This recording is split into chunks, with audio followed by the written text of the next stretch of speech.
WCBI News at 5 starts now. Good afternoon, everyone. Thanks for joining us. We'll have more on those stories in a moment, but first, Aberdeen Police Chief Henry Randall is launching an investigation into alleged voter fraud surrounding the Ward 2 Alderman special election.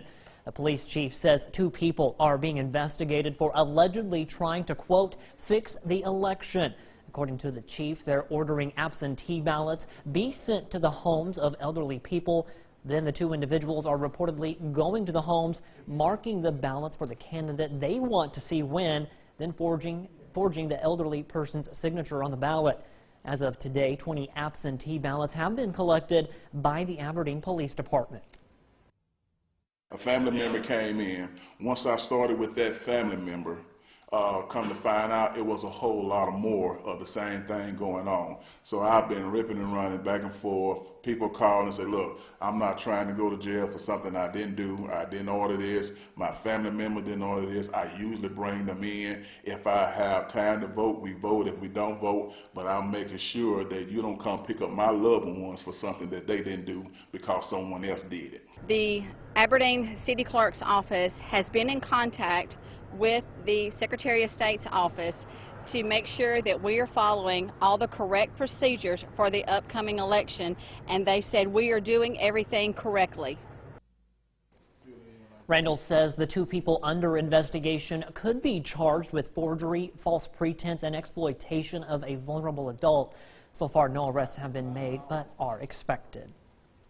Columbus School Superintendent Dr. Philip Hickman says he's working in a hostile work environment, and he's pointing the finger at school board president Jason Spears. The exchange became heated during the board's special meeting this morning to evaluate Hickman's job performance. After a lengthy executive session, Hickman responded to his evaluation by reading a letter he wrote saying he's been bullied. He specifically accused Spears of creating a hostile environment for himself and staff members.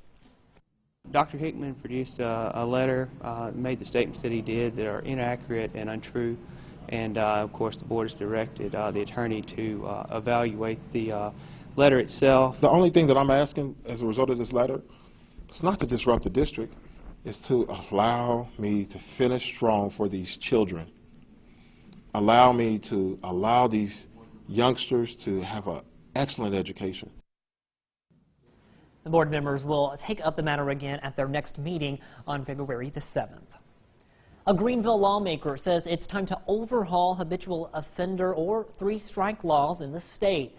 Senator Derek Simmons has proposed 6 bills that he says would reduce the prison population, save taxpayer dollars, and provide more resources for rehabilitation of inmates battling drug addictions.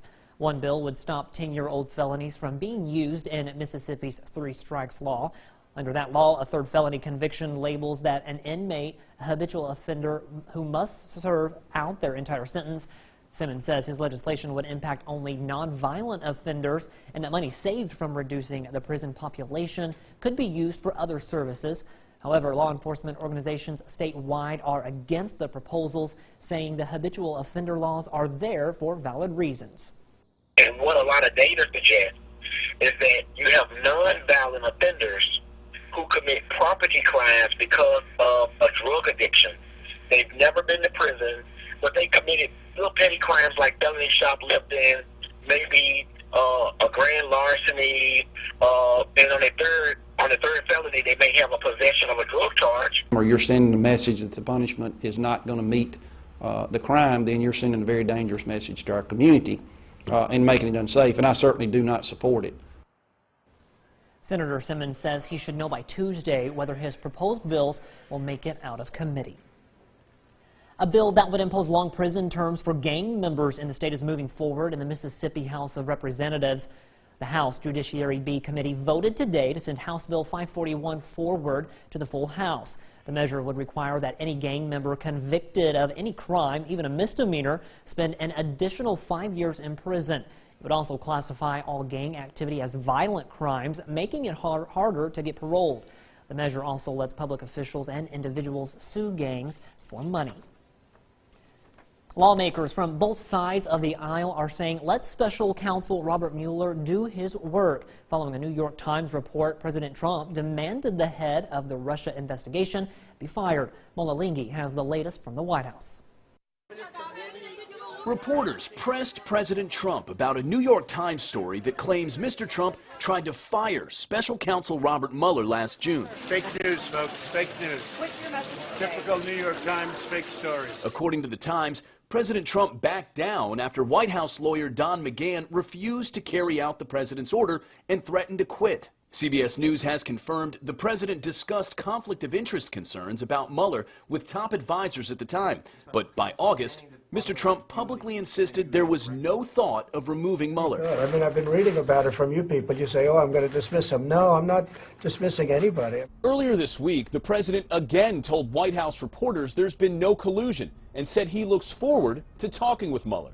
Since Mueller's takeover of the Russia investigation, lawmakers on Capitol Hill have had his back. There's sort of like a fort around Mueller that congressional Republicans, at least congressional Republican leadership, are prepared to defend. Any effort to go after Mueller could be the beginning of the end of the Trump presidency. In August, Senators Lindsey Graham and Cory Booker introduced legislation to create new judicial oversight. The reality is we are in a position right now where should the president order the firing of the special prosecutor, we really have no check or balance on his power. The president's attorney is emphasizing White House cooperation with the investigation. So far, Mueller's team has interviewed more than 20 White House employees. Mola Linghi, CBS News, the White House.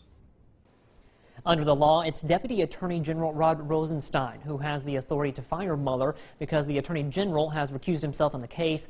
Rosenstein has said he sees no reason to do that. Louisville Mayor Will Hill is back from his trip to the nation's capital. Hill was the only mayor from North Mississippi to head up to D.C. with hundreds of other city mayors who took their concerns up to the president. Mayor Hill says meeting with agencies was encouraging and that there's got to be an open communication between federal, state, and local leaders. We, just like everybody else, we have continued needs, so we've got to keep communicating what are our continued needs. What are the problems or the perceived problems that we may have in getting approvals to continue the funding and just working together. The emphasis this week was on the fact local governments where the rubber meets the road. To hear that this week, aside from all else, was encouraging. Mayors from several other Mississippi cities were also present. Mayor Hill says it was an honor to be the only one representing North Mississippi in Washington.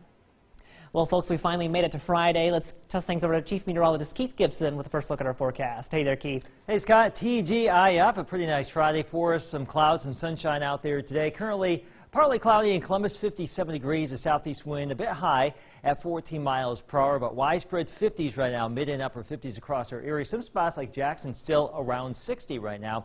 We expand the view and you can see some showers down here in southern Mississippi, and that stretches all the way back into deep south Texas. Fairly quiet this evening and increasing clouds gradually here, 50s and some 40s, but some showers possible later tonight and for the weekend. More on that in just a few minutes. Well, recalls, we've all heard of them for cars, beauty products, or the latest gadget, but it's something unnerving when it's our favorite foods. Products that we buy on our weekly trip to the grocery store could actually have the ability to make us sick. Our Victoria Bailey, she spent the day at the marketplace learning how one local grocery chain handles keeping the shelves safe for its consumers. She now joins us live in the studio with more. Hey, Victoria. Hey, Scott. Earlier this month, a recall was issued by the manufacturer for 15 Mary B's brand of biscuits. And the National Frozen Food Corporation just issued a recall for frozen cut green beans and vegetable medley. Now, recalls aren't uncommon, but the experts